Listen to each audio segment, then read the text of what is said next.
Our next presenter is here from Chile. Please welcome Babelverse.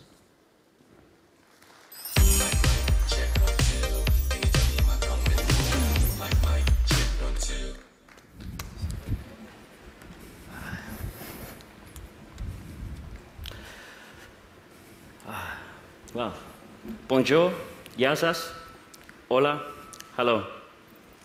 We'll jump straight into a demo. Chat.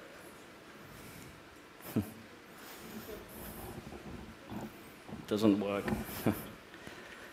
Go and set them up. Yeah. Okay. So I'm going to set the judges up here.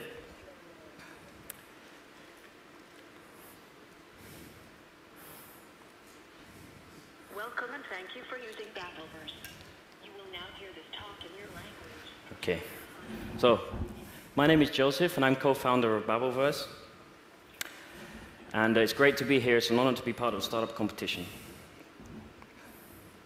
Et je m'appelle Maël, je suis français, mais j'ai vécu une grande partie de ma vie dans différents pays. Et à chaque fois, je rencontre un problème pour communiquer, même si j'essaye d'apprendre la langue du pays. Ça m'arrive dans la vie de tous les jours, lors de conférences comme celle-ci où il n'y a pas d'interprétation proposée, et dans plein de situations tous les jours. So what you heard there, what the jury just heard was an interpreter all the way in South America, in Santiago. He's a Canadian, and we're transmitting the audio live right now in real time. So this is Babelverse, and thank you. I hope you heard it. Okay, what is Babelverse? It's the first application for real-time interpretation. It's available on any device and in any language. We support over 7,000 the 7,000 languages spoken on this planet. Anyone that speaks those can sign up, and yeah. So Babelverse is powered by humans. Machine translation is not reliable nowadays. We are doing it differently. We're going to use humans. Humans preserve the quality, the cultural context, the accents, the emotion, the tone. So Babelverse is a community. We're going to have 3 levels. We're going to have professionals, semi-professionals, and amateurs. Multilingual speakers all over the world can join up. So how does it actually work? As a user, you connect to our service, either via a website, an app, there's different methods. And then you request interpretation, and you get connected in real time to the interpreter over the phone. So it can be via Skype, via your standard web browser, or even via a phone call to a local number in case the Wi-Fi is not working. Yeah. And on the interpreter side, they tell us at which moments of the day or of the week they're available. And we match them up. When you request interpretation, we match you up with the best available interpreter according to many different criteria. We use a smart algorithm for that. And we send a push notification to like the top 10 matches, and the first interpreter who responds provides you the service. So the first proof of concept that we had happened earlier this year.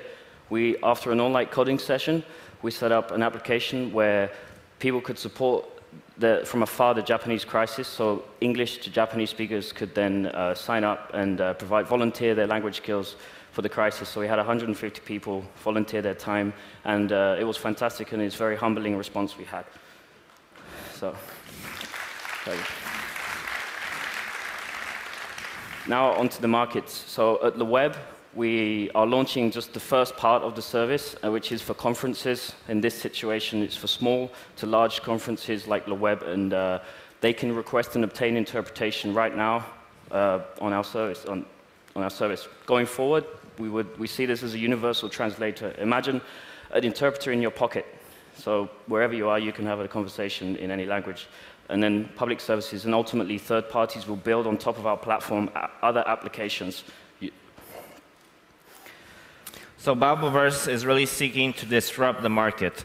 Today, interpretation is inaccessible to most people. It's very expensive. We're planning to bring this down to the cost of a mobile phone call to make it accessible to everybody. And we're also creating a new market. Today, interpretation is mostly in conferences. We want to bring this to everybody and create a new income source for multilingual speakers of any background in any country. They speak two languages, they can earn extra money. But we don't want a bid to the bottom. We don't want low quality. So that's why we will set the rates. It will be per language pair and according to different criteria to retain quality. And the interpreters will always get paid 70% of what the user pays. So we've been on quite a journey so far. We started in Greece. We met in Greece. I'm from UK. Maëlle is from France. We wanted to get away from the big cities, and we went to the Mediterranean, found a job, we met up. And so far, we've been involved in a lot of events, and currently we're bootstrapping in Chile, a startup Chile program. So. Yeah, and we are really convinced that Babelverse stands out. We're trying to make a revolution in communications. We aim to do to the language barriers what the airplane did to geographical barriers. And we hope you will all sign up and start using it and find it useful. So, yeah. Merci beaucoup. Ευχαριστώ πολύ. Muchas gracias. Thank you very much. We hope to hear your questions. Thank you.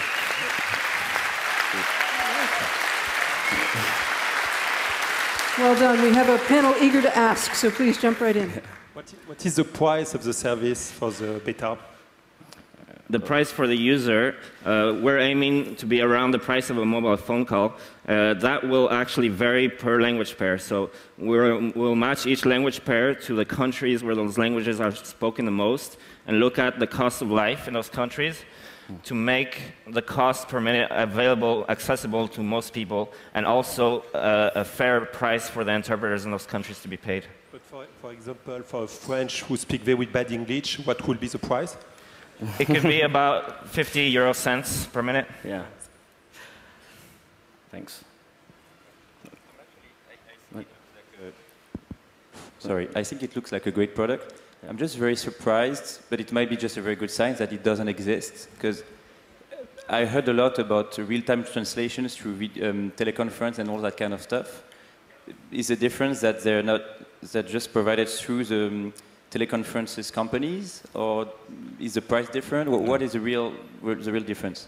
Mm-hmm. Our main difference is to what exists today. There's two things that exist. I mean, the first one is just actually attempts with machine translation that are not reliable, they don't work. The other thing is there is some agencies who provide, they have call centers with like a few hundred people, and they provide like interpretation in 20 languages maybe, but that is really limited and it's very expensive. So there is no kind of crowdsourcing translation, no. Not at all. Okay. No. Yeah, you're from UK, so of course you speak English, which is not our case, as you see. So let's imagine I need to make a conf call with a Brazilian and an Italian. Mm-hmm. It's 2 p.m. in Paris. How could you find somebody to translate from Brazilian to Italian? Because I know if you go through the English, it's easy. But if you go directly from Chinese to Italian, Italian to Brazilian, it's very complicated to find people who are able to translate in real time. Of course, there are some language pairs which are rarer than others. Pairs are the problem. So, yeah, most people relay through English, but we're hoping that, you would, if you're at 2 a.m., you would use our service, you would connect probably through your laptop. And we just have to grow the community steadily. And we're going to start with major languages, like we have Japanese, we have Spanish. We're based in Santiago. In South America, there's many different types of Spanish as well, so we also define which country of Spain you're from. And it's just a matter of time. We just have to grow it. That's why we're focusing on conferences right now, but yeah, thanks. If I understand well, you're basically crowdsourcing the translators, right? Yeah. So how do you make sure of the quality of the translators? How do we make sure of the quality? Yeah. So Joseph mentioned briefly that we have 3 different levels of interpreters. So the first one is like anybody who signs up, who says, I'm fluent in 2 languages. Okay, so he is not paid right away. He has to prove that he's actually good by providing free interpretation for casual conversations. Like if you're a tourist, you're just trying to get directions, you can get a free service for that. And then you rate your interpreter, and he builds up his profile, he levels up until he reaches a semi-professional level where he can actually be used in like real situations and conferences. We will have a pool of accredited professionals for, when they're required, and they cost more. How worried are you about the progress of machine translation? Because I mean, there have been some incredible demos where Google will go on stage and show real-time translation of a YouTube video, for example. How long till will we need the human being? Well, you know, we plan to. We're going to use humans at the beginning, and